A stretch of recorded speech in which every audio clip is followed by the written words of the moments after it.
Друзья, приглашаем вас принять участие в новом телепроекте НВК «Саха» «Телеактивно». «Телеактивно» — это веселая азартная игра, в которой соревнуются между собой две команды по 3 человека. В течение игры вы развиваете коммуникативные навыки при помощи жестов и мимики, обогащаете словарный запас русского языка, а также демонстрируете свое умение рисовать. Одним словом, вам нужно за 45 секунд объяснить членам своей команды определенное слово или фразу. Побеждает тот, кто быстрее доберется до финиша. Если вы азартны, веселы и любите играть, учитесь в школе или уже работаете, собирайте свою команду и мигом бегите к нам в студию. Мы вас ждем. Все заявки на участие присылайте на почту teleaktivno@mail.ru. Добрый день, дорогие друзья! В эфире телешоу «Телеактивно». И мы ее ведущие Лена Андреева и я, Ларина Сукуева. Наше шоу «Телеактивно» – это игра для общения. В ней используются все обычные формы общения – мимика, вербальные, графические описания. Все это вместе развивает наши коммуникативные навыки и умение работать в команде. А еще это очень веселая и азартная игра. Итак, мы рады представить вам наших участников. И сегодня это медики. Давайте знакомиться с Мичилом Корниловым, заведующим отдела эпидемиологии и профилактической дезинфекции, Харитоном Павловым, врачом-фтизиатром, и Владимиром Адамовым, врачом-статистиком. Молодые люди представляют сегодня честь научно-практического центра «Фтизиатрия» имени Андреева. Здравствуйте, мы очень рады вас видеть в нашей студии. Пожалуйста, Доброе утро. название вашей команды, и, может быть, у вас есть девиз? Команда называется «Хранители жизни». И наш девиз «Живи и процветай».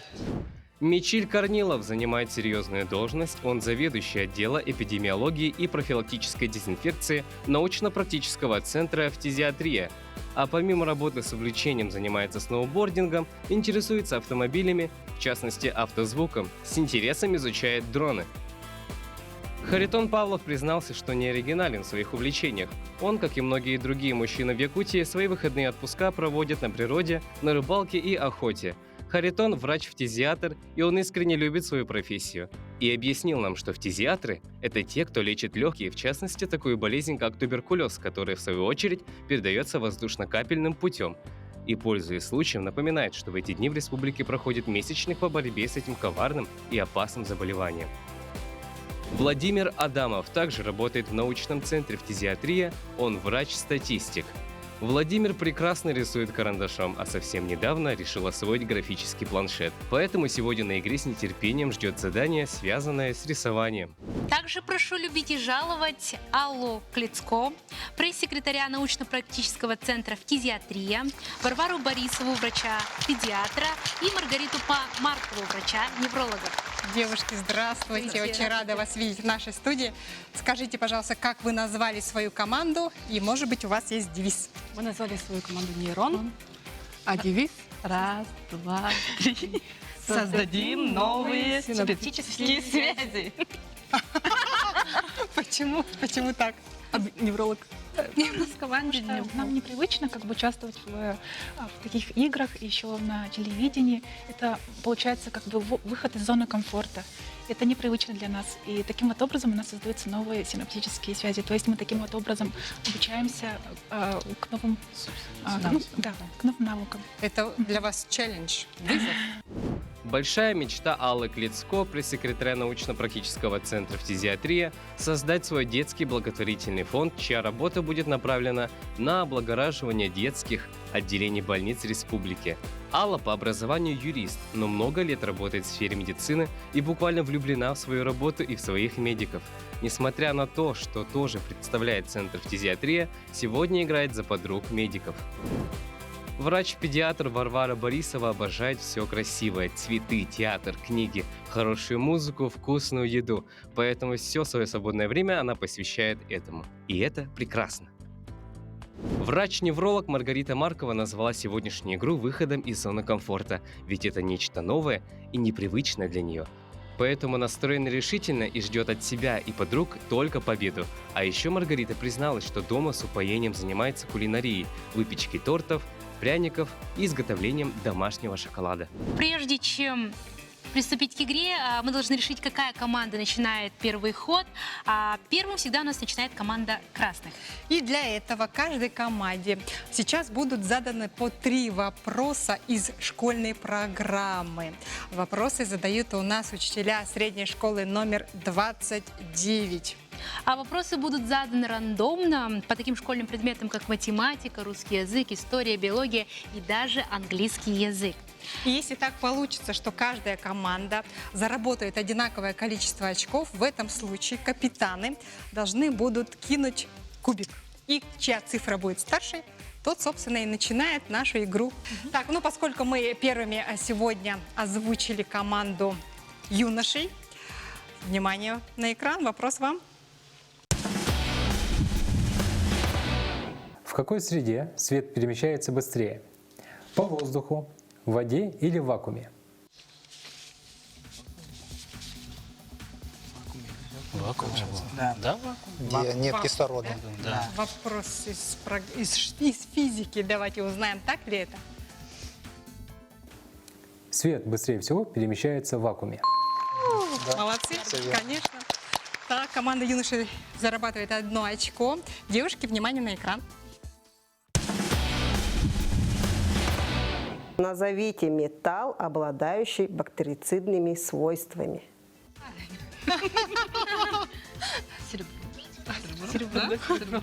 Давайте сверимся. Бактерицидными свойствами обладает серебро.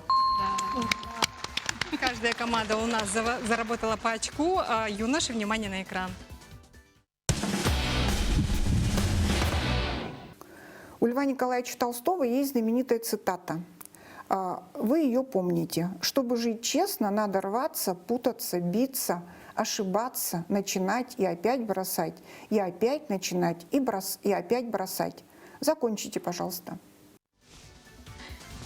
Опа, вот это вопросик.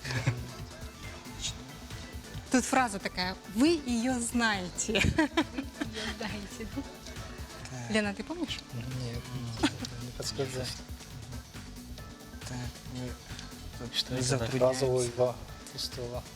Честно говоря, не помню. Не помните, да? Нет, не помню. Ну давайте узнаем у учителя литературы 29-й школы. Как же там было дальше?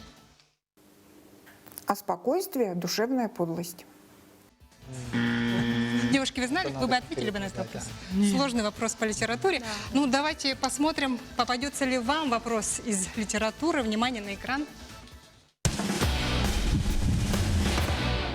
Почему птицы, попав в глубокую яму или колодец, не могут вылететь из него обратно? Это биология. Вестибулярный аппарат, как работает вестибулярный аппарат? Мне кажется, это связано с их зрением. Зрением? Да. Что? Мне кажется, Вокруг да, точно, да? и с анатомией. Ну, в смысле... На 180, да? Либо не, найти могут, выход. либо не могут посмотреть наверх, либо... Ну, потому что им нужно какое-то время, расстояние для раскола. Да? Или зрение, оно у многих на 180. Из-за проблемы со зрением, получается. Или как? Проблема со зрением? Какая-то То есть они поднимаются немножечко под углом, то есть они не могут прямо звук, который вертикально издает- вверх, как вертолет, подняться. А звук, который издает Слишком- птица, он не отражается ли? Он получается Давайте выберем один. Давайте выберите. Да, один вариант. зрение. Ваш ответ? Наверное, потому что у них не так устроено зрение, и они не видят, не видят, куда летят. Ой, как это сказать? Не могут посмотреть. Наверх. Все получается, дело в зрении, да? Да, в общем, не видят, поэтому... не Вы могут. согласны с этим, Маргарита? Они как бы не могут повернуть голову вверх. Наверх. Давайте узнаем, так ли это или нет. Или нет? Сейчас услышим правильный ответ. Потому что птицы не умеют и не могут лететь вверх по прямой линии. Так, по 1 очку у наших команд. Последний вопрос для команды медиков юношей. Там беркут и... Ребята, ответьте, пожалуйста, на вопрос. Кто такая Маргарет Тэтчер? Сестра милосердия. Маргарет Тэтчер? Ребята. Сестра милосердия?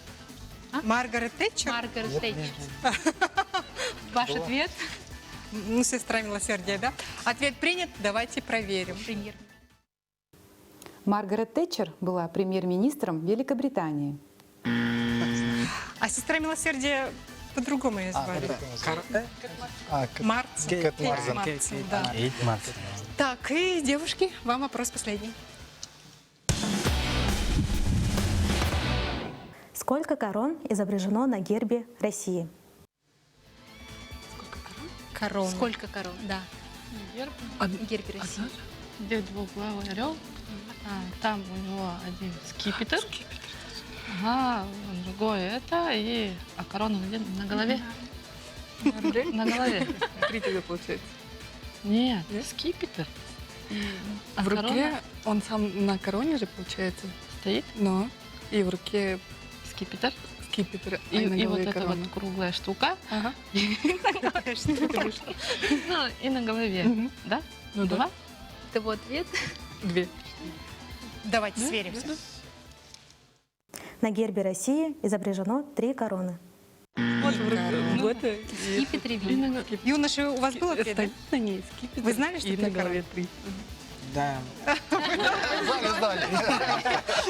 Отлично. Ну, так получилось, что обе команды заработали сегодня по 1 очку. Все верно, ждали? Да. Поэтому, как я уже говорила в самом начале, капитаном команды, чтобы опять же определить, которая из них стартует первой, вынуждены будут кидать кубик. Чья цифра будет старшей, тот и начинает игру первым. И становится командой красных. Кто у вас капитан? Мичил. Давайте. Инициативу дадим девушкам. Девушке. Варвара кидает кубик. Такой большой, обычно маленький. У нас большой. Да. Два. Так, ну, Мичил. Опа. Тут либо Повыше один, надо, да? либо больше. Можно такие? Опа. 3. Все теперь определено. Юноши у нас становятся командой красных. Присаживайтесь на диванчик. А девушки могут усесться на синий диванчик. Ребята прекрасно справились с вопросами из школьной программы. А теперь давайте посмотрим, как с похожими вопросами справились наши горожане.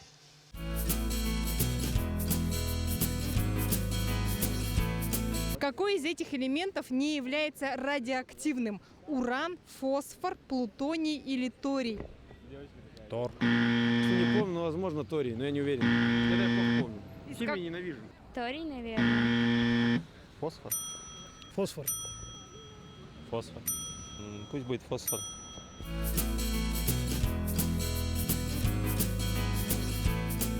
Из какого злака делают манную крупу? Манной тоқтай. Манной крупа. Манную крупу. Из манки? Не знаю, из манка. Ну, из манки. Ты с утра кашу готовишь. Говори 4. 4. Что? Из какого злака? 4 ответ. 4. Я даже не знаю, откуда манка берется. Я знаю, что кашу из нее варят. Пшеницу, что ли? Пшеница?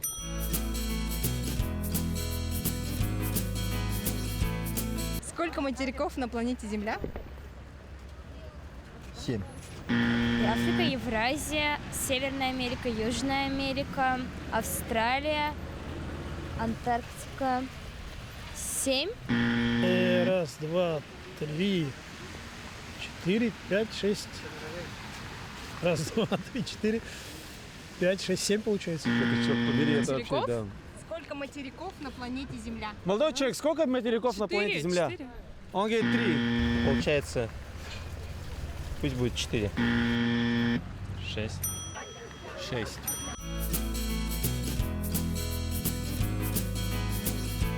Мальчик, испугавшись, убежал прочь. Нужно ли ставить запятые и где?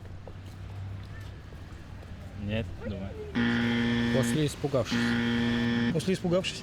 Катя, на нару совет, честно. Испугавшись, после испугавшись. После слов. Либо перед после слова «мальчик» и после «испугавшись», либо же там вообще не должно ставиться. Ну, мальчик, запятая, испугавшись, запятая, убежал прочь.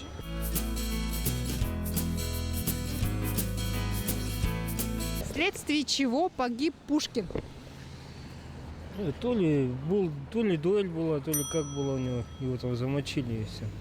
О, это, Стрельбы? конечно, так не говори, огнестрел. Дуэли. Дуэль. Дуэли. Выстрел.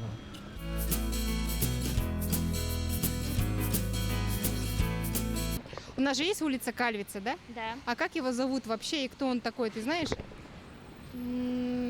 Я знаю, что это революционер вроде бы. Не знаю. Ой, не знаю. Абсолютно не знаю. Не знаю, знаю, что кальций есть такой очень полезный элемент, который наши зубы покрывает. Вот это я знаю, кальвица не знаю. Кстати, недавно, в прошлом году я смотрел по поводу кальвица. Сейчас уже не скажу.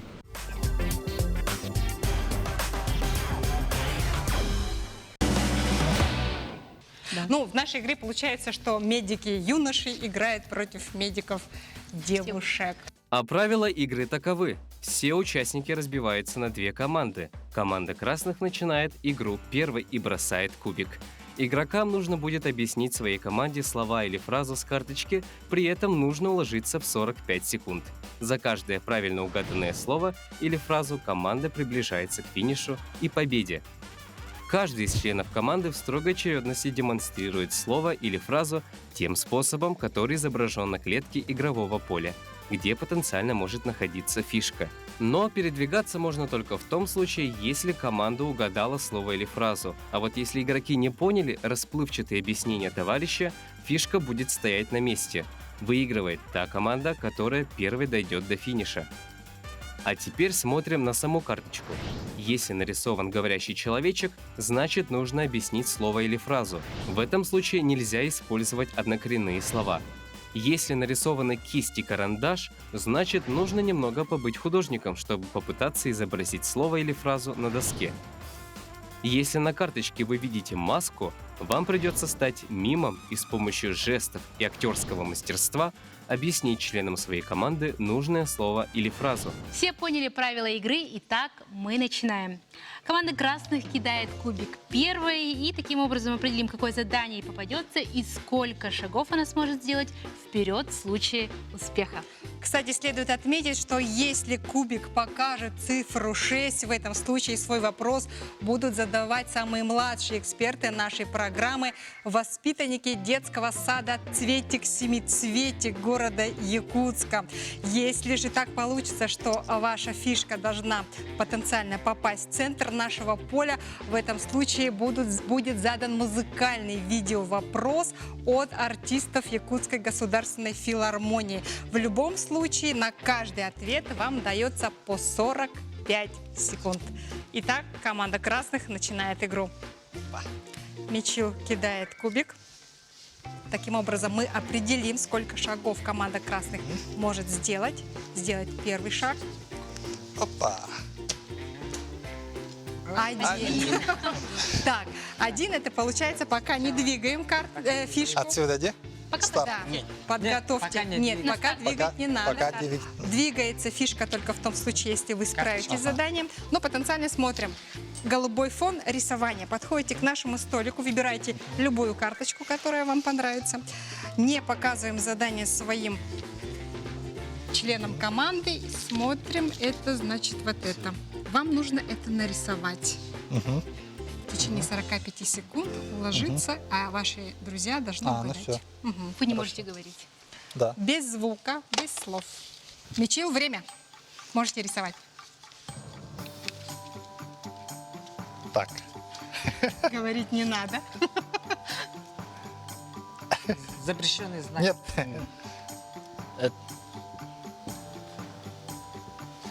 Ну.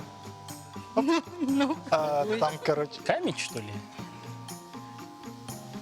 Так, кубик.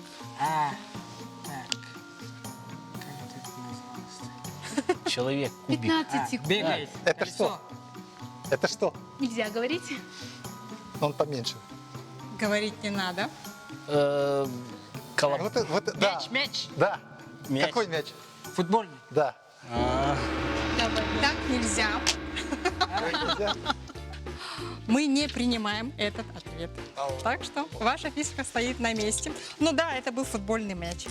Поэтому имейте в виду, что если вам нужно будет рисовать или изображать, исключены все звуки и слова. Девушки, кидайте кубик. Команда синих.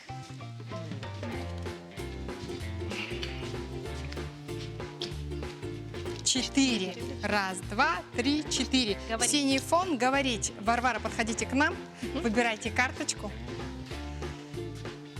Смотрим на синий фон, говорить. И определяем задание. Да, абсолютно верно. Время пошло. Это то, чем я занимаюсь сейчас после педиатрии в поликлинике. Ну, вы меня знаете. Нет, одно слово. Одно слово. БАДы и Витамины. Да, витамин. Здорово, оно начало. Это то, что я занимаюсь. Так, двигаем фишку. Синяя фишка ваша.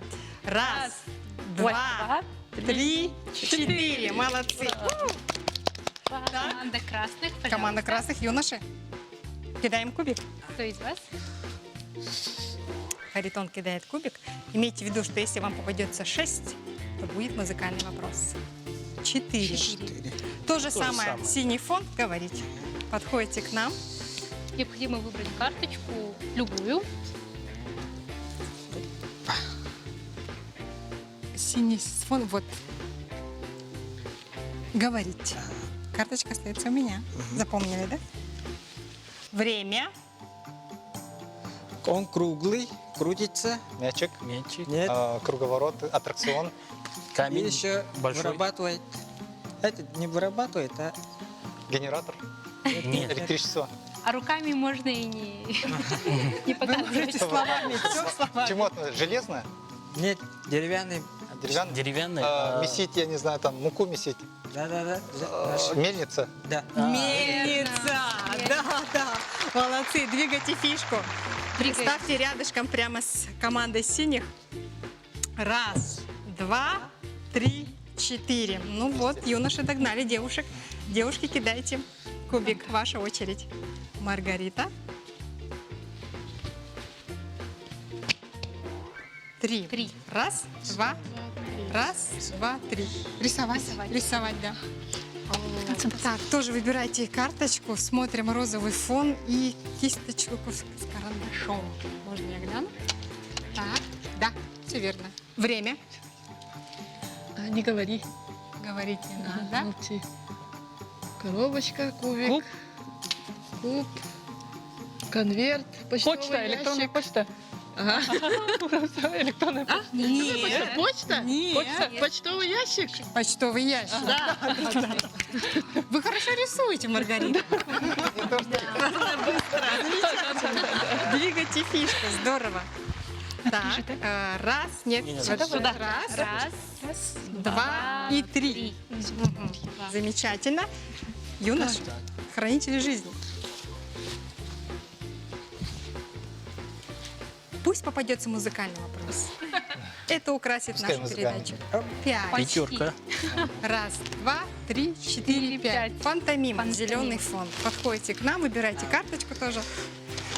Смотрим зеленый фон и маску. Так, это вот. Это надо изобразить. Это будет труднее. Да. Чем вы думали. Время. Танцевать, считать. Телефон. Переписка. Думает. Переживает. Это кто? Человек? Профессия? Нет? Телефон. Бизнесмен какой-нибудь там. Побеждает, радуется. 15 секунд остается. Да. Фанат. Фанат чего? Ваш ответ 3 секунды. Так, фанат. Футбольный фанат. 0. Ну, фанат, да. Да. Почти. Девушки, Почти. может, вы? Какой ответ у вас был? Это фанат поп-звезды. Поп-звезды. Фанат поп-звезды. Ну да, вот такой, да. Мне понравился вот этот движок. Девушки, вы бы как показали бы? Это труднее. Это трудно очень Да, показать. да. Ну, давайте посмотрим, что вам достанется. Какое задание? Кидайте кубик. Команда красной пока не двигает фишку. Алла кидает кубик. Туда же кидаю, да? Да. 5. Тоже пантомима, голубой фон. Пантомима. Да, подходите, Алла, к нам, выбирайте карточку. Ой, здесь одна. Тонкая такая. Ага. Это надо изобразить. Ага, Изобразить. хорошо. Время. Угадать. Время. Алла, можно. Через плечо. Да. Говорить не Карман. надо. Рюкзак. Рюкзак. Сумка. Да, Молодцы, да. Торжественно двигаем фишку. Вот так, да? Да, вот получается? так вот. На 5, да? Мгм. Вот, нет, первая вот раз. Отсюда? Да. На желтую наступаем. На желтую. Раз. И змеечкой 2, 3, 4. нет, 4 и 5. Очень быстро вы приближаетесь к финишу. Юноши, давайте, не отставайте от девушек. Либо 5, либо 6. да, Давайте попасть. 6. Музыку будем угадывать. Музыку. Вам придется опять рисовать. Рисовать. Рисовать. Это диагноз, типа, да? Ну вы же медики, я думаю, что вам будет очень просто. Подсказывать не надо. Проходите, Проходите. Так. Время.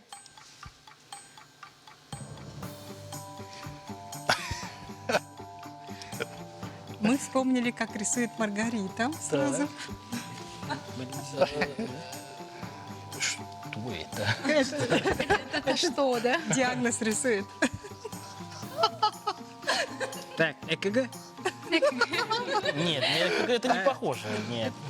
Явно не ЕГЭ. Вода, что ли? Нет, не вода. Торт? Не говори, не говори.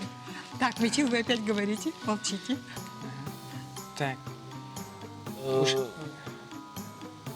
так, Свечки. это волосы, да? Волосы? Клетка. Время. Удивительный подход к заданию. Какой ответ ты был? Это диагноз, в общем, бородавка. Бородавка. Типа на коже, на поверхности кожи создается. Эпидермис, да. Да.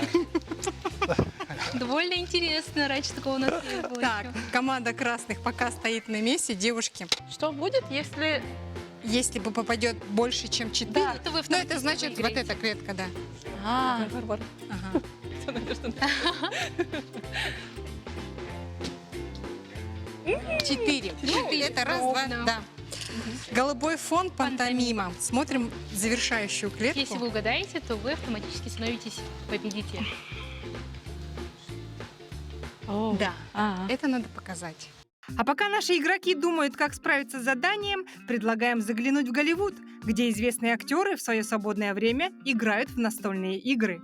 В сообществе сложилось стойкое мнение, что успешные люди, вроде актеров, предпочитают проводить свободное время в местах, соответствующих их статусу. Гольф-клубы, яхты, дорогущие рестораны. И это правда.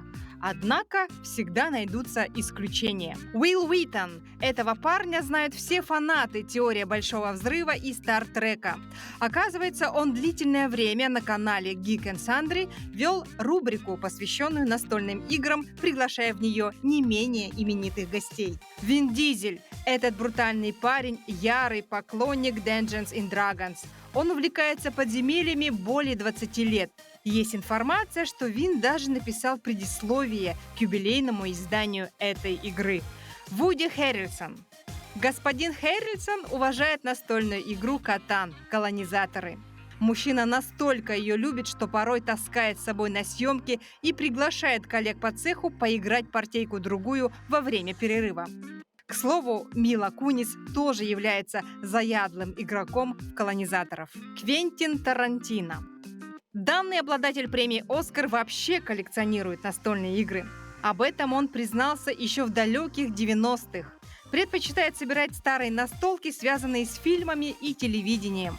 На вопрос, почему именно настольные игры, он ответил примерно так.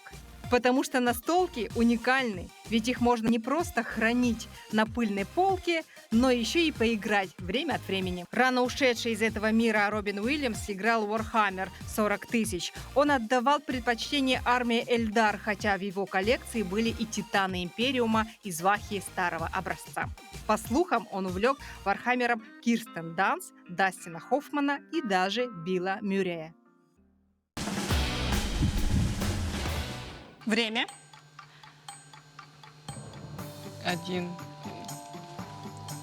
5 пальцев. Педикюр. Да. Ура! Это такое неинтересное слово для девушек. Уже понимание просто. Да, конечно, Варвара, двигайте свою фишку, вы можете сразу уже вынести за... Нет, в другую сторону. В другую сторону. В другую сторону. С желтого. И можно уже сразу поставить на слово финиш. 4. Все? Все? Стремительная игра закончилась. Девушки-медики сегодня одержали победу. Расскажите, пожалуйста, что было сложно и что, наоборот, было очень легко? Сложно было... Скорее было сложно ожидать, что выпадет. Да. Не знать, что выпадет. Вот. Сложно было... ожидать школьные вопросы, на которых, к сожалению, ты не знаешь ответы. Не на все вопросы помнишь. Именно помнишь ответы, потому что школьная программа все-таки давно для нас, да, завершилась, и на все ответы сложно. Легко, наоборот, что? Педикюр был.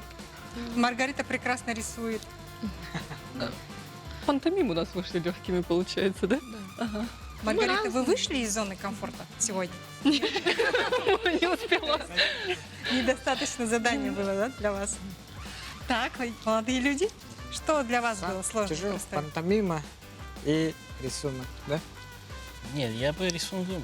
Для меня это было бы легко. А вот пантомиму, фанат... изобразить, да?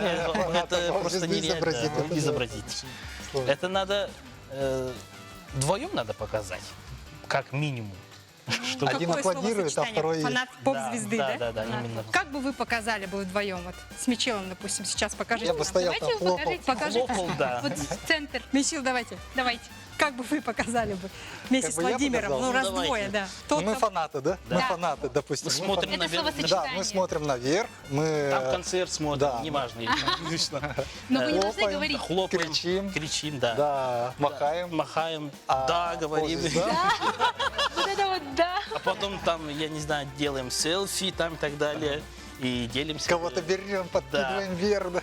За 45 секунд можно было бы, да, это все показать вдвоем? Это было бы возможно. А мне кажется, как раз вот это по одному человеку это можно было. Я чуть немножко припоздал с этим жестом.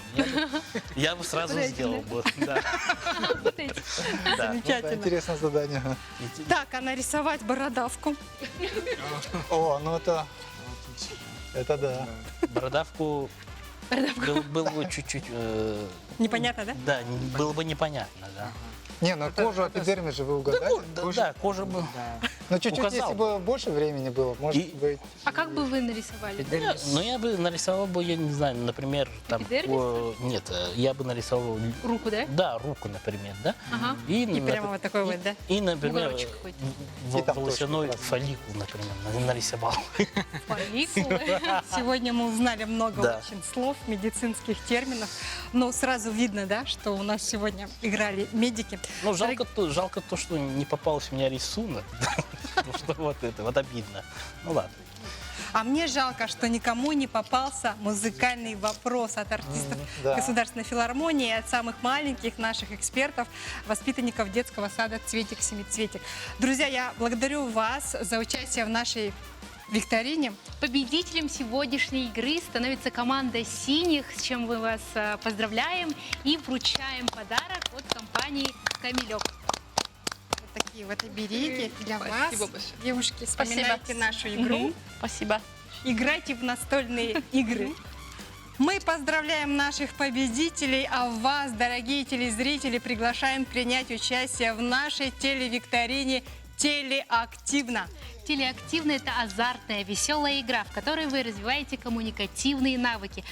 При помощи жестов, мимики обогащаете свой словарный запас, а также демонстрируете свое умение рисовать. Если вы азартные, веселые, любите играть, учитесь в школе или уже работаете, собирайте свою команду из 3 человек и мигом бегите к нам в студию. Мы вас ждем.